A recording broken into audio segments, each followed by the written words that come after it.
शुक्रवार व्रत कथा। शुक्रवार व्रत को करने वाला कथा से पूर्व कलश को जल से पूर्ण भरे, उसके ऊपर गुड़ व चने से भरी कटोरी रखे। कथा कहते व सुनते समय हाथ में गुड़ और चने रखें। सुनने वाले जय संतोषी माँ, संतोषी माता की जय, इस प्रकार जय जयकार से बोलते जाएं। कथा समाप्त होने पर हाथ का गुड़ और चना गौ माता को खिलाएं। कलश में रखा हुआ गुड़ व चना सबको प्रसाद रूप में बांट दें। कथा समाप्त होने और आरती के बाद कलश के जल को घर में सब जगह पर छिड़कें। बचा हुआ जल तुलसी जी की क्यारी में डालें।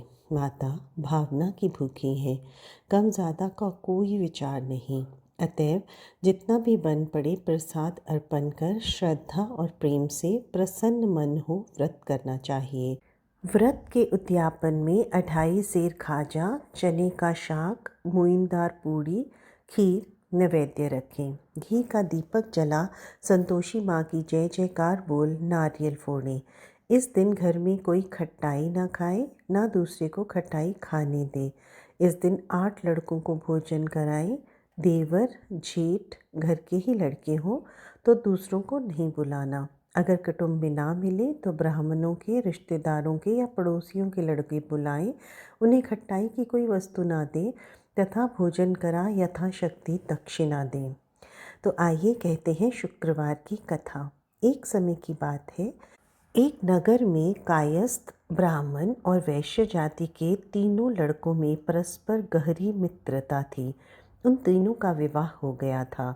ब्राह्मण और कायस्थ के लड़कों का गौना भी हो गया था, परंतु वैश्य के लड़के का गौना नहीं हुआ था। एक दिन कायस्थ के लड़के ने कहा, हे मित्र, तुम मुकलावा करके अपनी स्त्री को क्यों घर नहीं लाते? स्त्री के बिना घर कैसे बुरा लगता है। यह बात वैश्य के लड़के को जच गई। वह कहने लगा कि मैं अभी जाकर मुकलावा लेकर आता हूँ। ब्राह्मण के लड़के ने कहा, अभी मत जाओ क्योंकि शुक्र अस्त हो रहा है, जब उदय हो जाए तब जाकर ले आना।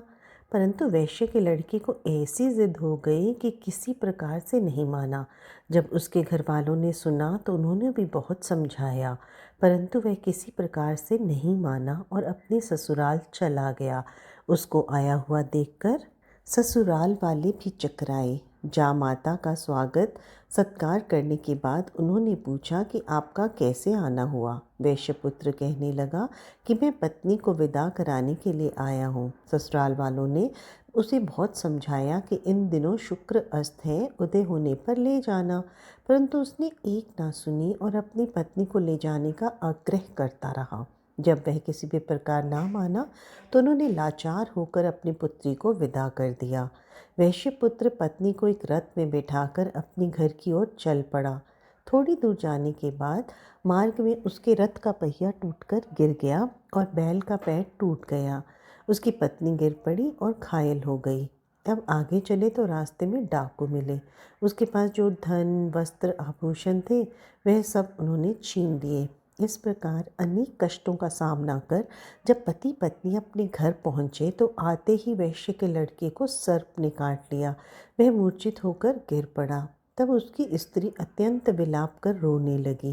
वैश्य ने अपने पुत्रों को वैद्यों को दिखलाया तो वैद्य कहने लगे, यह 3 दिन में मृत्यु को प्राप्त हो जाएगा।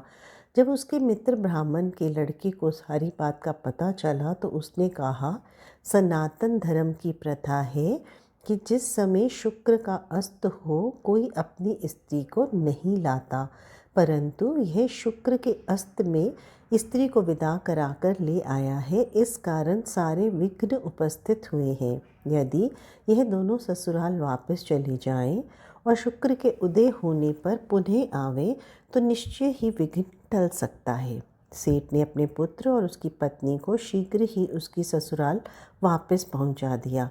वहां पहुंचते ही वैश्यपुत्र की मूर्छा दूर हो गई और साधारण उपचार से ही वह सर्प विष से मुक्त हो गया।